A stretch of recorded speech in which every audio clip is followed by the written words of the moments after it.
We really are in the position in which we can do more than certainly any generation before us even thought was possible. So science fiction has nearly become reality.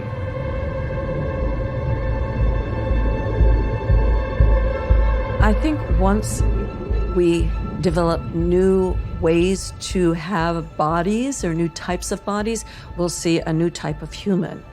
And I think it's about time we had a new type of human. We don't need evolution. We can do our own changes that we think as humanity, as a society, are good in the future for future generations. Was ist das Schlimmste, was passieren kann? What's the worst that could happen? We won't achieve to live 100 years longer, but we only live 50 years longer? I think that's a great result.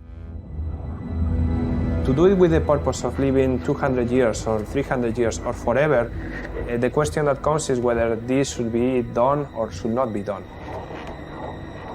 Кто сказал, что... Who says that we are not doing God's work here?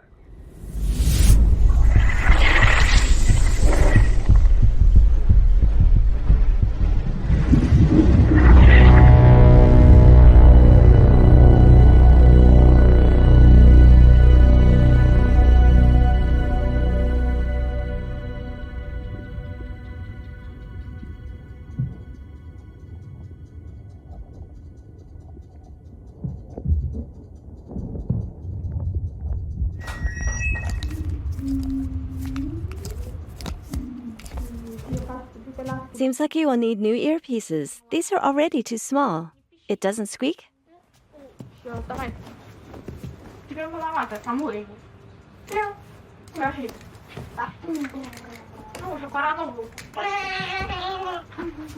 My name is Lena. I have a 4th-degree hearing loss.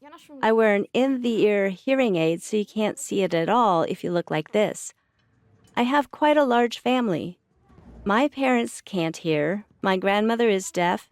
My kids, my husband, and my dad are hard of hearing, but can hear a bit.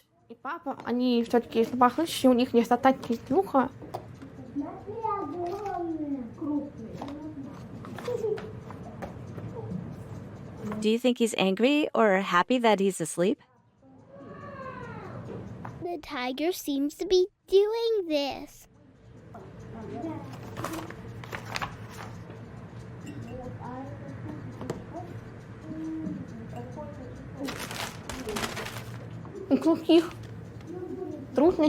We deaf do have certain difficulties when it comes to work because there is no communication. There are lots of barriers for the deaf, which aren't there for those who hear. Actually, there are no barriers for those who hear. What does that mean? In terms of how they find information or some connections, they get information, they discuss it. For example, my business events. I come there and everyone who can hear gets all information and I don't get any. I only get what is written on screens. I have a grade 3 hearing loss. I can't really explain how I hear, but I hear better than Lena.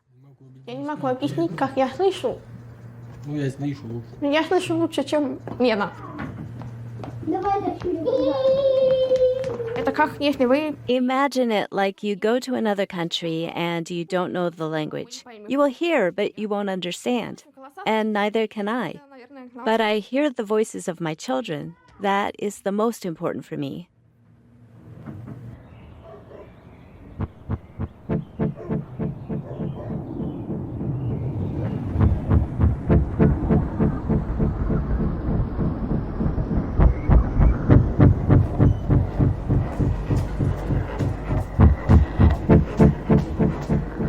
With the invention of CRISPR-Cas, genetic engineering reached a completely new level.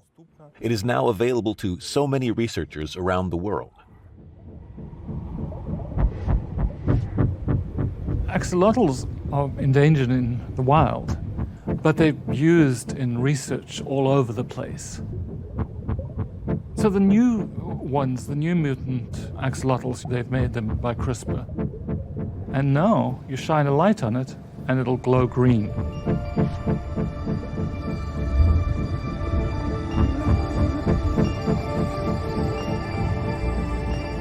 We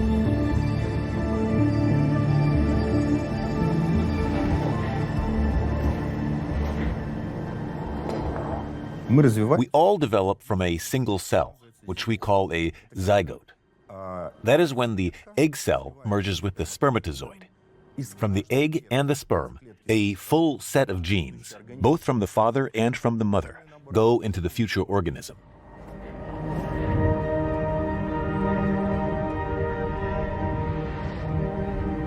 If you want, for example, in the axolotl, you want all the actin in every single cell to glow. Then you have to do it really early on in the egg stage that's been fertilized. Then every single cell that derives from that original cell will have this gene.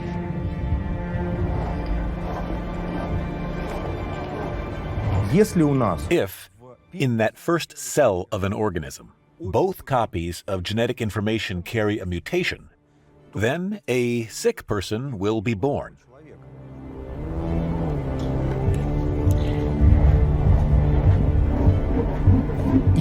And in that case, we'd have to repair that first cell of the organism so that all other cells will have high-quality genetic material.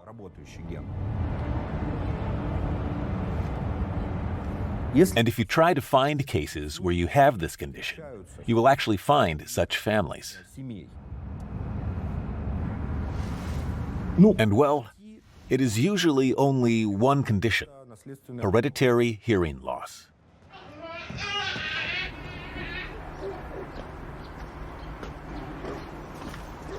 Within 5, maybe 10 years from now, no child will have to be born sick anymore.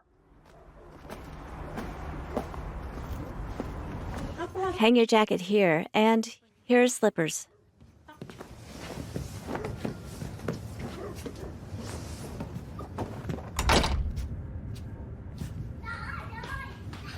Vasiliska, did you already say hello? Good afternoon. Hi there.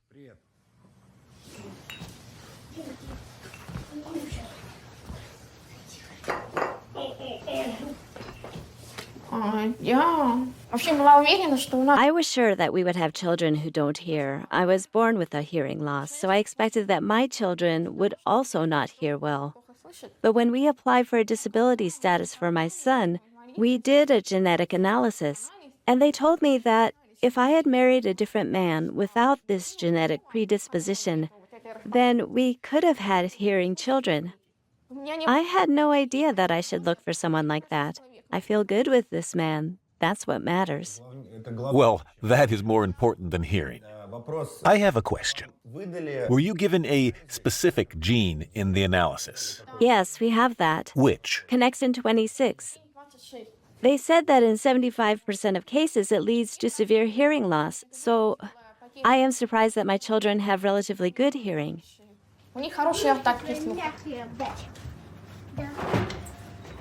Well, unfortunately, with Connexin 26, hearing can continue to get worse until the age of 15. Today, we can correct this condition in the first cell from which a child develops. Now, imagine you had another child, and doctors would tell you the next child can 100% certainly have normal hearing. You can decide. Would you say, yes, I want it to have normal hearing, or no, I want them to be like everyone else in the family? Which would you choose?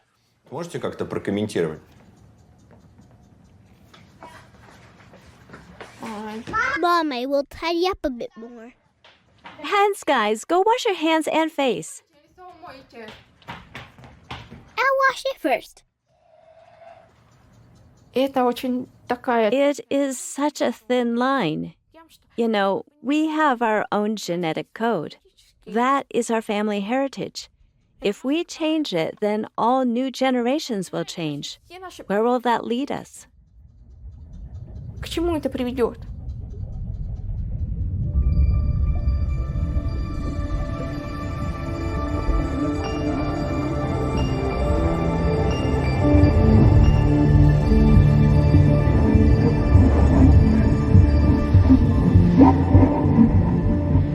we've been sort of changing evolution, but with CRISPR, we're sort of at the point where we can do more than change. We're actually in charge of evolution. I think we are at the last stages of human evolution being succumbed to the dictate of our genes. Do you think in the future, genetically editing people will become normal? And how far will it develop? Because this only seems to be a first step. Yes, just a first step. Actually, I believe that we are not far from understanding how aging works.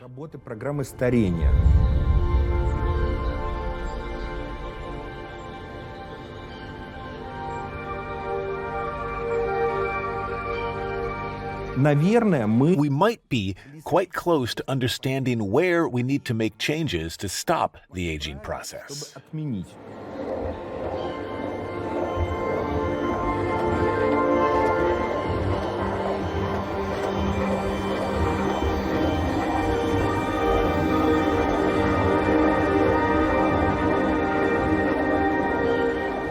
In my lab, we focus on something called epigenetic dysregulations.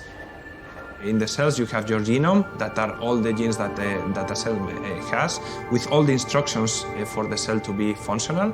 And then you have your epigenome. Epigenome is on top of the genome. It means everything that you have to control the genome. I give you an analogy with a computer. In a cell, the DNA will be like the hardware, and the epigenome will be like the software. In my lab, what we see is that young and old cells, they share the same hardware. The DNA is not that different, but within the program that they run, the epigenetic program they have is corrupted. So what we try to do there in the case of computers is to reprogram.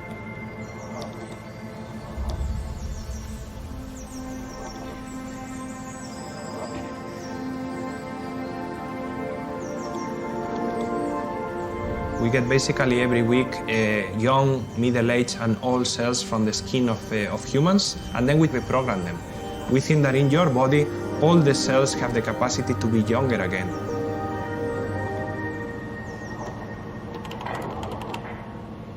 In order to translate the potential of reprogramming into humans, humans are not transgenic mice, so we are trying to find small molecules that can induce in humans the changes that the reprogramming factors can induce in mice. I think it's possible. Maybe it's science fiction for other people, but because I have this scientific background, for me it's possible.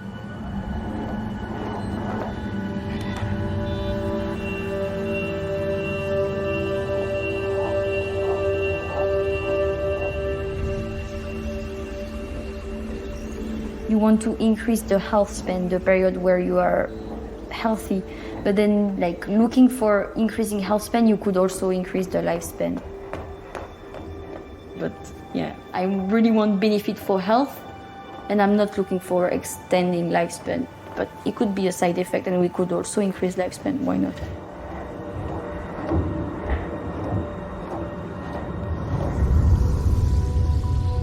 If you ask normal people in the street, would you like to take this pill and live longer? The majority will tell you no, and they will say no because they don't want to be sick for a longer time.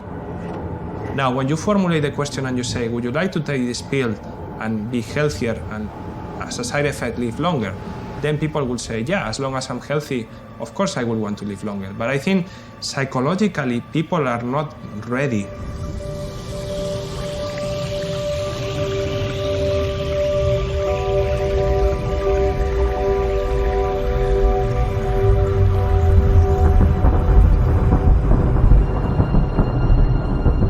People want to age, they will age and they will die.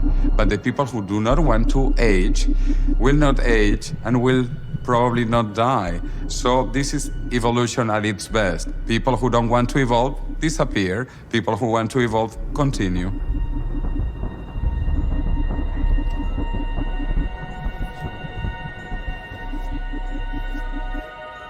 So The issue of steering our own evolution through technology, I think humans have a responsibility to not only nurture our species, but to protect it and do everything we can to maintain our species.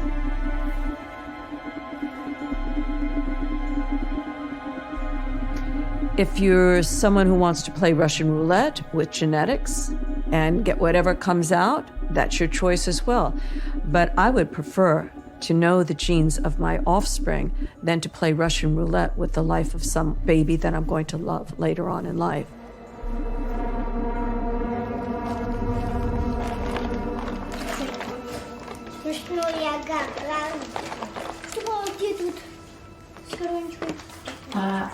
And if, when Lena was born, when you were pregnant with her, and you were told that Lena will have impaired hearing, and they offered you such a technology, would you have done it? No. Why? I would be scared. Why? I don't know. How would it all go? I think, what if it turned out to be a different child, not mine? These kinds of thoughts I would have.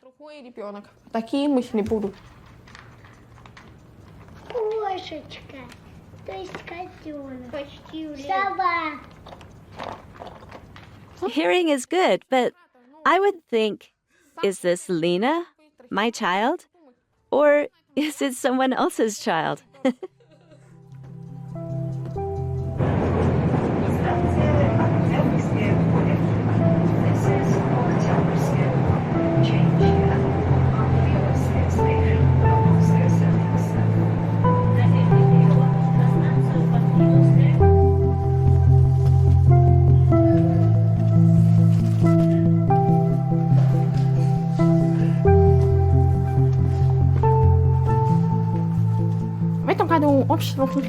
This year, the Society of the Deaf is 95 years old.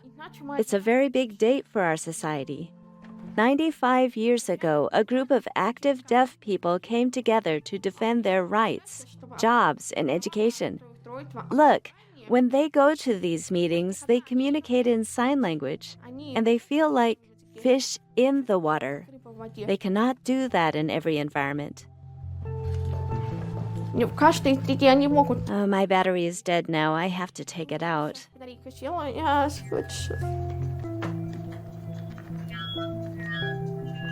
I lost this little piece, which helps to pull it out, and so...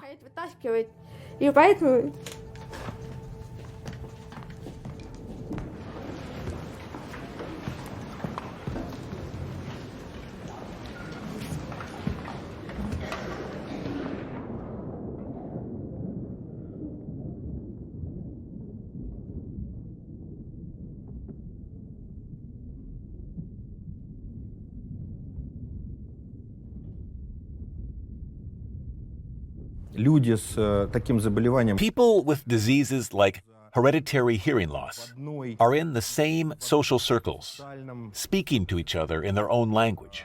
That's where they, untypically, often get married amongst each other. They feel attraction for each other.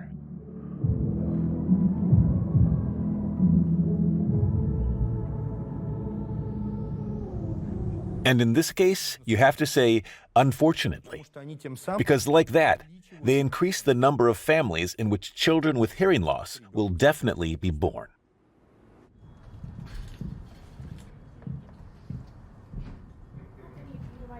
I cannot imagine a situation in which a child would complain that it was made healthier. The doctor who sparked global outrage by claiming to produce the world's first genetically modified babies faced his peers for the first time at this conference in Hong Kong. Shenzhen-based He Jinkui used a gene editing technology called CRISPR to engineer twin girls whose DNA was designed to resist the HIV infection. As you can see, there's a big demand to know exactly what you did. He was grilled by bioethicists, regulatory experts, and fellow doctors. There has been a failure of self-regulation by the scientific community. As someone who's been involved in the genesis of the CRISPR-Cas9 gene editing technology, I feel deeply disturbed. It's inappropriate and something that we have been working hard to avoid. Why you choose to cross this line? How did you convince the parents?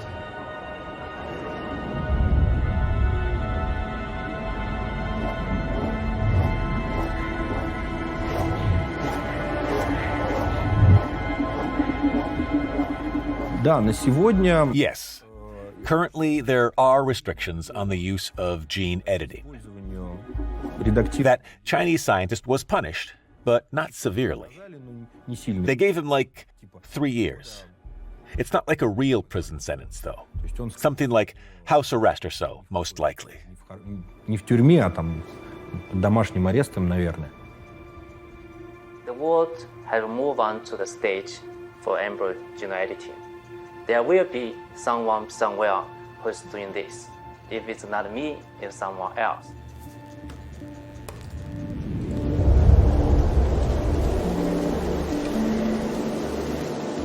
George Mallory, who might have been the first person to have gone up Everest, we don't know. About 2 years before he did his last climb up Everest, was asked, why do you want to climb up Everest? And his really famous quote was, because it's there. But to me, that's sort of an analogy that you need to ask yourself, do you really need to go up there just because it's there?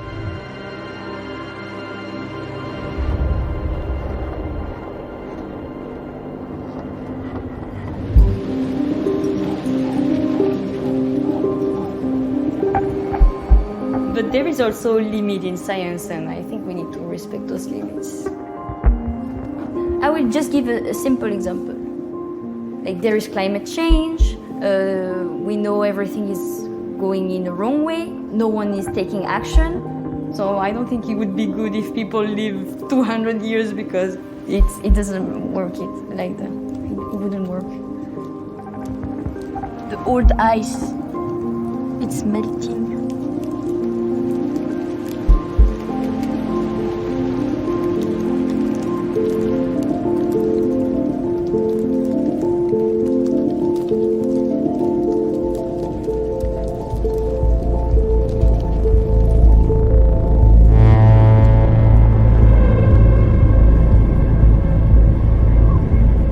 Wird sich verändern. The world will change whether we want it or not, and the pace of change will increase. Well, let's hypothetically assume we could live for 300 years. Firstly, I believe it'll boost sustainable thinking. For example, it'll create an extreme awareness of climate change. Because when the pole caps melt, not my grandchildren will have wet feet, but I will myself. And so I took a, for me, relatively big sum of 10 million euros and said, okay, I will support you. There's a lot of funding coming from private, a lot of companies being created, a lot of rich, very wealthy individuals invest in aging because, I mean, at the end of the day, they can buy everything, but they cannot buy time. This very extremely modern kind of medicine will be a true quantum leap in human evolution.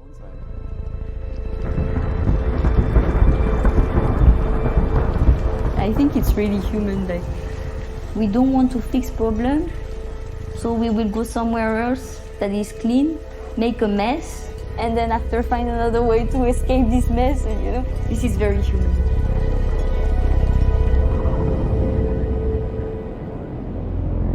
What's the worst that could happen? We don't get to live hundreds of years, but only 50 healthy years longer? To me, that would be a great result. What would be the best that we could achieve? That we extend our healthy lifespan indefinitely.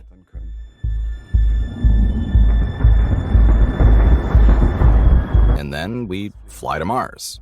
Out there is a whole universe that we can conquer, that we can discover. And that would be awesome.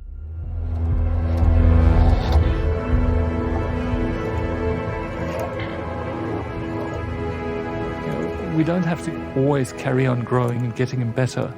It's like a child. A child grows up, becomes a teen, and after the teen years, you don't grow anymore. You're mature.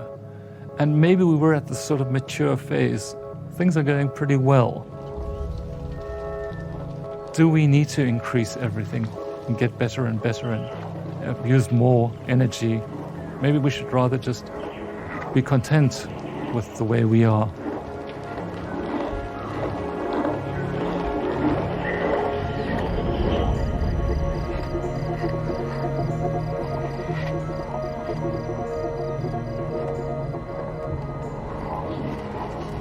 So you're 71 and you're just like in fantastic shape. Are you just genetically blessed? I am absolutely not genetically blessed in all ways. I have things that are genetic. This morning I'm going to Southwest Skin Specialist to see my cancer surgeon, Dr. Giancola, to have the squamous skin cancer, which is malignant, removed.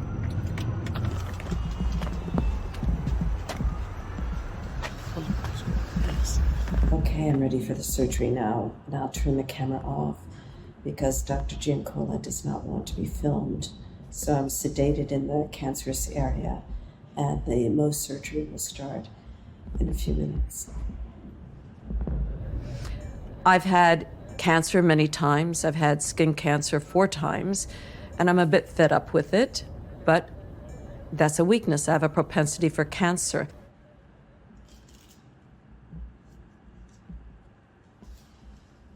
Luckily, I still have my nose. The recovery was fine, and so here I am. I need to be cautious because the doctor told me I'll probably come back, and I may have to have my nose totally rebuilt at some point. So I think it's a moral responsibility to do everything we can to protect life. And in that regard, CRISPR, another type of gene therapies, would be imperative, necessary for disease.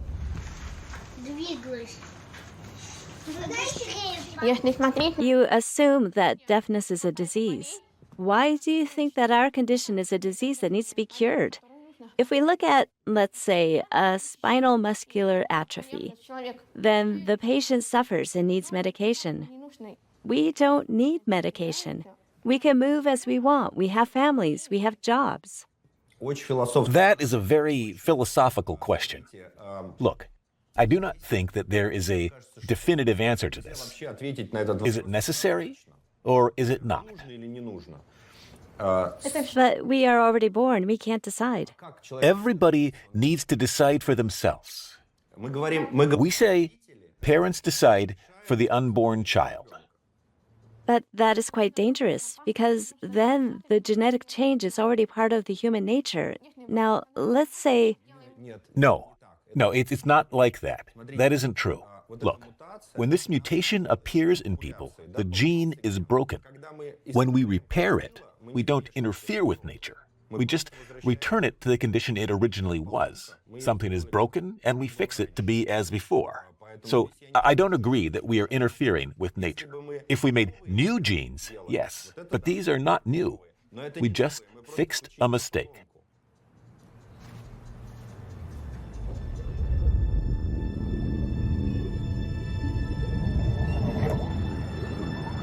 One of the first people to get into contact with the Chinese group was a stem cell clinic from Kuwait. And they really wanted to see, can we CRISPR humans and offer this as a service? And so, the rich people will be able to fly to Kuwait. And so every now and again, when they find a new gene, they'll get this genetic modification. They change their eye color or the strength of their eyes or something like that. The new species, Homo superior, will be a rich origin because they will be the only ones who will be able to do this. Stellen wir uns mal vor, wir wären tatsächlich jetzt schon so weit, dass das alles... Now, let's imagine we had already reached a point where it all works, and how much would I be willing to pay for constantly being as fit, looking and feeling like I was 30 years old? Let's say 10,000 euros per year only. Und now multiply 10,000 euros with 3 billion people, and you'll have 30 trillion euros revenue. Compare that to IT, internet, mobile, or all other big industries we know, we'll look dwarfish. Personally, I see the biggest industry of all times.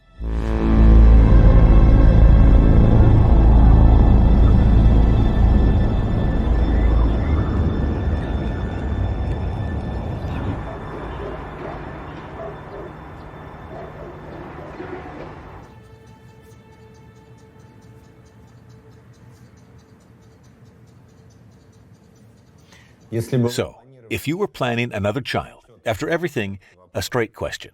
If doctors told you that it works 100% and it is 100% safe, you can make them here, how would you decide? I would not do it.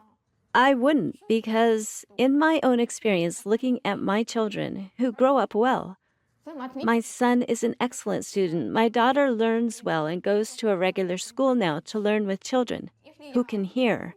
I have hearing impaired children, and I am very happy to have them. I can't imagine having different children. So, in conclusion, you don't consider hearing to be something that would add to your children's lives. It makes no difference. The children hear or they don't hear. You would consider it an equivalent state. Yes, yes. Well, if you do it, it probably would be a breakthrough in genetics and maybe in history. But I spoke to many deaf parents and all said no. Why would we do that? We are normal. They all said the same. We are normal.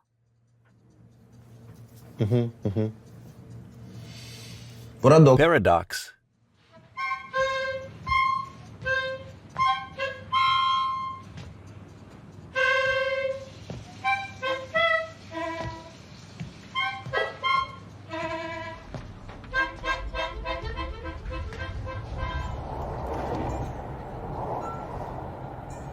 I think that there's something deeply wrong with accepting disease and illnesses and death as a way of life. I'm 71 and a half. 80, not too far away. I noticed that many of my chronological age group talk about, oh, I'm so old, or we're 8. I prefer not to. And I'm taking the precautions about it.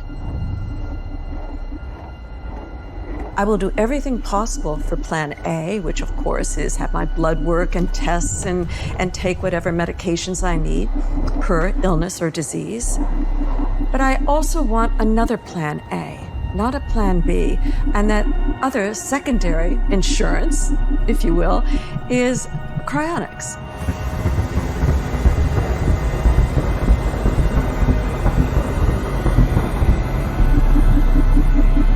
Within these doers, for here examples, a young girl, a child who had brain cancer. The doers are filled with liquid nitrogen. The liquid nitrogen is constantly tested and kept at a certain degree, and that's monitored 24/7. If there's any problem with electricity, there's a backup system. And all the doers contain either neural patients or whole body patients. The neural patients are head only or brain. The whole body patients have the whole entire body, so it includes the brain, the central nervous system, and the peripheral nervous system. But that's an individual choice. For myself, I'm a neural patient, so I will be a neurosuspendee. Oh, and this doer right here is my dog, Oscar. Oscar lived to almost 15 years old. He was a large black golden doodle, and we loved him so much. But he got valley fever, which in dogs is deadly, so there was no resolve for it. And he's a neural patient, and so you might say, what about his body? But we'll grow a new body for him.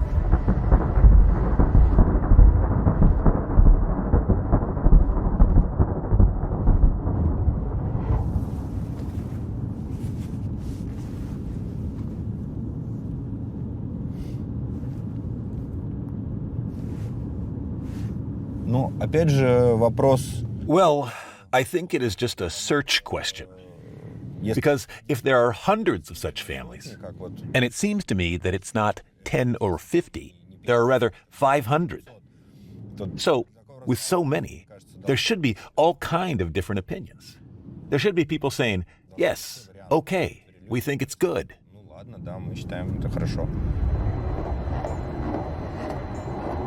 100 years from now, I think that we will not be a binary being and have maybe a core body, like a bio body, in this material physical world, but will also upload into virtual worlds and maybe coexist across platforms.